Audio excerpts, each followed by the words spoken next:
in Google's, in what they wrote in the New York Times, they have this story about an example of a team, and it's kind of like this team just got lucky. They have a manager who happens to have really high empathy.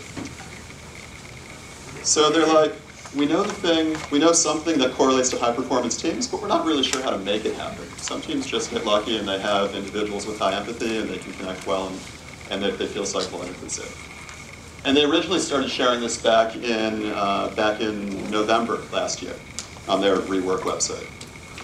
So psychological safety, the one most important thing out of their list of 5 important things.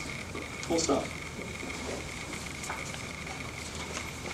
And this has been like everywhere, not just at Google. We're all sort of computer people, I guess, so we care about what Google says. We pay attention when Google says something is good. That's good, we want that.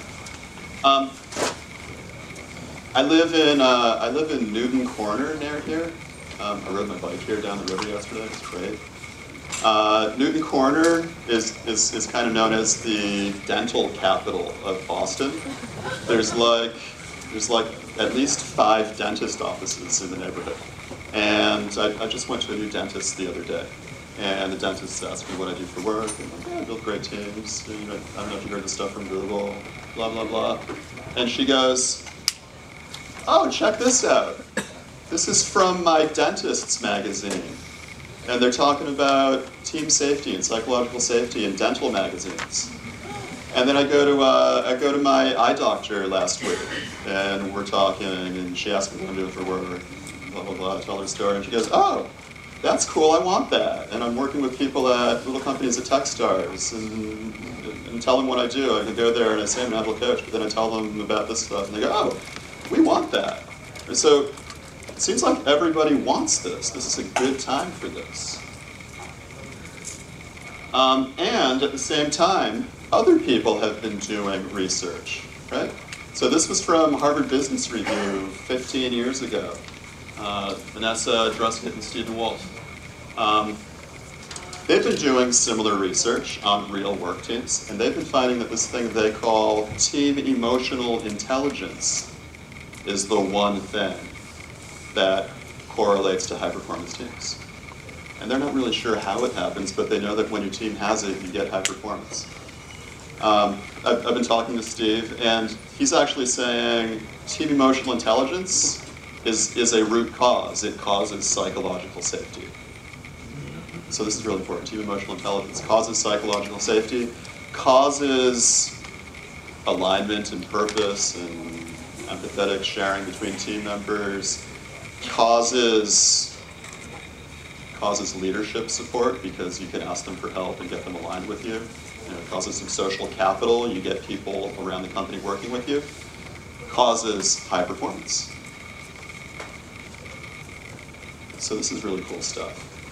And it used to be that when I told people about core protocols, I would just tell them about this stuff. Core protocols come from, actually, they're totally contemporaneous. It's the same 20 years of research. It's more qualitative. It's take some teams and observe them, kind of like observe teams in the wild, either in a lab or in their real workplaces, and see what things they do, which behaviors they have are associated with the best teams. And Jim and Michelle McCarthy have been doing this work for 20 years, and they have written down the 11 core behaviors of successful teams. That's what they call the core protocols. So this is like qualitative research, and there's a lot of quantitative research that supports it. I didn't know that story before, and it's actually kind of fresh because Google's talking about it. So a lot of us are thinking about it now. So now when people ask me about the core protocols and why it might work, I've got a good story. This is why it might work. So down here, high performance team. Do you want one of those? Or a high joy team, or a high fun team, or whatever? Yeah, I want that too. Psychological safety causes that. That's what Google says, that's what Vanessa and Steve say. And a root cause for that, team emotional intelligence causes that. And in all of that quantitative research, they're just like, well, these are the characteristics, and if your team has them, you're good. If your team doesn't have them, well, I don't know, see what you can do. So in the quantitative research, they don't tell you how to make it happen. Core core protocols is a way to make it happen. That's why this is the right time to talk about this stuff. And that's what I've been doing for the last year, sharing this story. That's what we've been doing at Greatness Scope for the last year, sharing this story, helping people who want to, giving people advice and information. If they want high-performance teams, this is something you might try. So now we'll get into it. I try to explain the core protocols, these behavior patterns, these cultural patterns for your team, as a stack. And the first layer of the stack is positive bias. Positive bias means things like respect. We respect each other's ideas. We don't cut each other down. And very specifically, non-negativity, no negation, pretend. And these are things we can do while we're here together to try out the core protocols. Non-negativity and no negation are kind of like, for the next 45 minutes or so, if you want to try learning these ideas, make believe that they're good. Don't be too critical of them. Don't tell me it can't possibly work for your team until 10:15, then we can talk about that. But for everybody else's sake, there might be people here who want to really talk this stuff, really learn it, and even practice it a little bit, which is what we're going to do. These are the 12 fun activities. Give them a chance to do it. Pretend that you want to learn this stuff until 10:15. Just make believe this is good information, you'd like to learn it. It's a really good learning strategy for anything, really. Pretend that it's a good idea, pretend that you want to learn it. And we'll do that while we're here in the room together. Is that all right with everybody? All right. So we'll do an activity right now around positive bias. So in this activity, everybody find a partner. Maybe shake your partner's hand so you're certain you have a partner.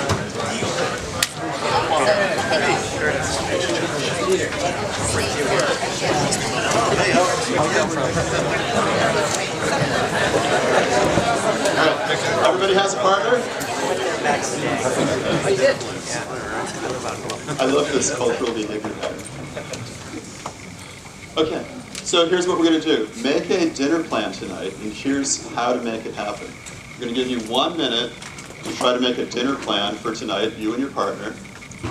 Every time your partner gives you an idea, you respond like this. Yes, but, so if your partner says something like, let's have dinner tonight, you'll say, yes, but I have to do something with my child. Let's go get Thai food. Yes, but I had Thai food yesterday. I don't want that again. Anytime, whatever your partner says, respond with yes, but. Okay? Any questions about the activity? Quick question. You have 60 seconds. Oh, question back here? So does that mean you ask your partner something, they say yes, but, and then they ask you something? Or Just try to have this exchange together. Try to see if the two of you can make a plan for dinner. Yeah. And every time you or your partners, every time you say something, your partner responds yes, but. And every time your partner says something, you respond yes, but. Okay? So we'll give you 60 seconds to do this. Can I have this? That starts now.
was interesting. Let's try it again a different way.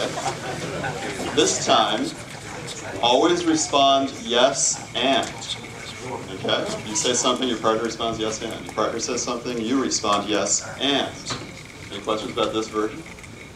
All right, 60 seconds on this. Try to make a dinner plan tonight. Always respond yes and. Go ahead.